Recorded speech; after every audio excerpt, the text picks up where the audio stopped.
안녕하십니까. 네트워크 뉴스 시간입니다. 오늘은 이동환 경기 고양 특례시장과 함께하는 특별 대담 순서로 준비했습니다. 시장 안녕하세요. 예, 안녕하세요. 당선 축하드립니다. 감사합니다. 예. 취임한 지 이제 한 20여일 지났습니다. 상당히 짧은 시간이지만 이 민선으로 뽑힌 초대 특례시장으로 지금 소감이 좀 어떠신가요?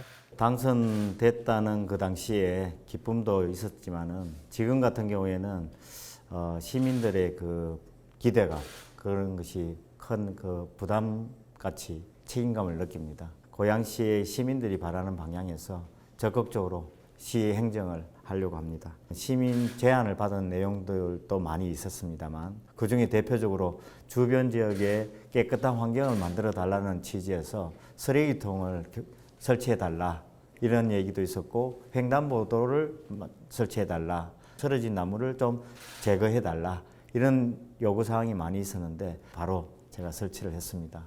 먼저 작은 일에서부터 먼저 해야 되겠다는 생각으로 잘 만들어 가려고 생각하고 있습니다. 시장님 취임 전이죠. 인수위 시절에 신청사 건립 중단을 요청을 하셨습니다. 근데 사실 이 고양시청사가 상당히 낙후돼 있고 공무원의 60% 이상이 지금 외부 청사에서 근무를 하고 있는 여건이거든요. 그 신청사는 고양 시민들의 부담을 좀 최소화시켜야 되겠다. 지금 현재 전에 우리 그 고양시의 예산으로 적용을 하고 있습니다만 그 비용을 국비가 되든 아니면 도비가 되든 그리고 우리가 민자가 되든 방향에 대한 부분들을 적극적으로 활용하게 되면 아마 갖고 있는 우리 예산 2,950억을 계획되어 있습니다만 이게 물가 상승이라든가 기타 다른 자재 가격의 변동 때문에 거의 한 3,700억 이상이 소요될 거라고 생각합니다. 그것을 다 부담하는 것을 최소화시키기 위해서 제가 예산 부담 없는 신청사 재검토를 제시한 바가 있습니다. 시장님께서는 이 도시계획 공학과 관련한 석박사를 모두 소유하고 있습니다. 그래서 이른바 도시 전문가라고 불리시는데 이 고양시에는 기존에 좀 낙후된 일기 신도시도 있고요. 또 앞으로 창릉 신도시도 들어서게 됩니다. 시장님만의 어떤 신도시 구상 좀 소개해 주시죠. 이 신도시가 갖고 있는 특성에 한 30년 정도 노후화가 되다 보니까 이것을 어떻게 이제 해결할까? 이제 재건축으로 새로운 집을 제공을 해야 하는 상황이 됐습니다. 그런 차원에서 지금 우리 고양시의 앞으로 방향은 구도시 지역은 재개발로 그리고 신도시 지역은 재건축으로 완전히 새로운 도시를 만들어서 가야 시민들이 아마 원하는 방향을 충족시킬 수 있다고 저는 생각이 듭니다. 아무래도 재건축, 재개발을 하려면 그걸 빠르게 신속하게 추진할 수 있는 방안으로 우리 그 시장 직속으로 도시정비 기구를 아마 설치하는 걸로 되어 있습니다. 그 창릉 신도시에 대한 부분을 고양시에서는 이제는 집만 짓는 그런 신도시 개발이 아니라 이제는 자족성을 확보한 신도시로 거듭날 수 있도록 만들 예정입니다. 취임하시고 나서 그 1호 결재가 있었습니다. 경제자유구역 추진단 구성 계획이라고 했어요. 보통 타 시도를 보면 인사결재를 1호로 하는 경우가 많았습니다. 특별한 이유가 있을까요? 고양시가 지금 처해진 상황 자체가 일자리가 사실은 없잖아요.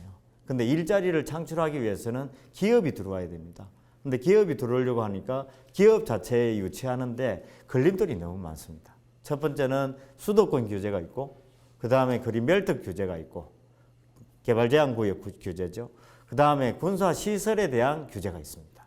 게다가 공업 물량도 거의 없습니다.